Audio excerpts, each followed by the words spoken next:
Okay, the next part of the ionic compound naming has to do with polyatomic ions, and you'll get a list of them.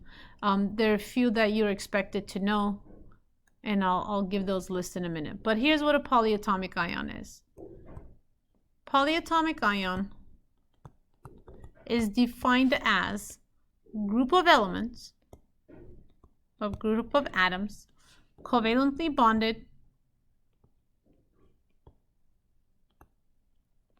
with an overall charge.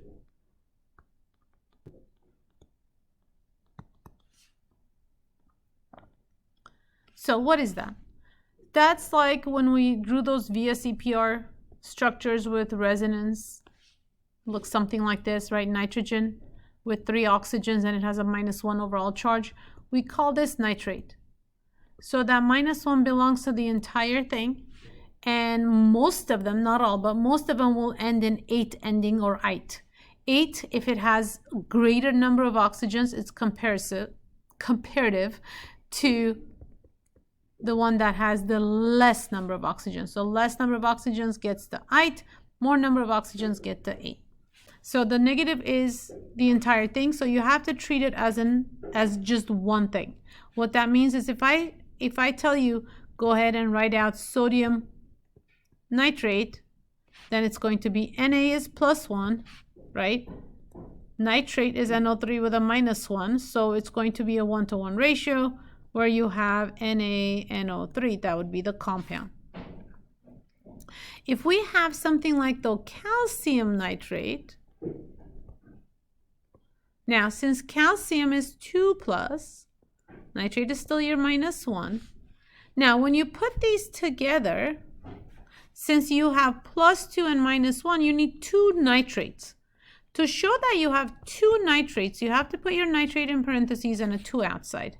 This 2 belongs to the entire compound of nitrate, because if we do it any other way, if you try to put a 2 here, that looks like 32 oxygens. So this is why you put parentheses around polyatomic ions when you need multiple of them. And you can also have polyatomic ions with what you did earlier, which was the transition metals. So let's do an example of that. Let's say we have copper to nitrite. Okay, so the 2 belongs to copper, so I know that copper is +2. Nitrite, this is one of the ones you have to memorize, but I will give you a list of them. So this is -1. So what do? We put copper, we open parentheses, we put, nitrite is NO2, sorry. NO2. And then we open parentheses, we put the 2 outside, and that's it. So when you're naming this, when you're going opposite, so you would have to look up your polyatomic ion charges to see what nitrite is, so that you can determine the Roman numeral that goes with copper. So you also have a link on the calendar for entire list of polyatomic ions, where it gives you the charges and the name. So sulfate, SO4, 2-. What if we had a compound in which it was iron 3 sulfate? How would we go about writing this out? So iron 3, the 3 means what? The 3 means that iron is +3. So Fe +3, you have sulfate, that's SO4, and we know it's 2- because we look at the table. And so now we're going to crisscross, right? If we crisscross the charges as subscripts, it's like a common denominator. It's going to be Fe2, and I need 3 SO4s, so I put the SO4s in parentheses and put a 3 outside.